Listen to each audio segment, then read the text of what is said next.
आज हम इस वीडियो में सीखेंगे कि प्रत्यय का विलोम शब्द क्या होता है और इसका अर्थ क्या होता है, और साथ में हम कुछ उदाहरण वाक्यों से भी इसे और अच्छे से समझेंगे। तो सबसे पहले प्रत्यय का अर्थ समझते हैं।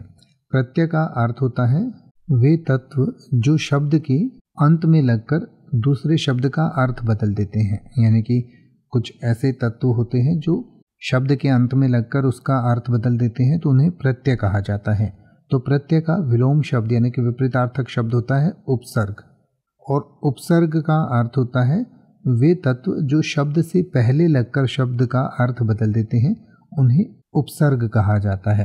तो आइए अब हम प्रत्यय और उपसर्ग को कुछ उदाहरण वाक्यों से समझें। जैसे कि आप ये कह सकते हैं कि ऐतिहासिक में एक प्रत्यय है जो इतिहास के अंत में जुड़ा है। यानी कि इतिहास के साथ हम एक प्रत्यय को जोड़ देते हैं तो वो ऐतिहासिक बन जाता है। या फिर आप कह सकते हैं प्रहार शब्द में प्र उपसर्ग है जिसका अर्थ होता है चोट करना।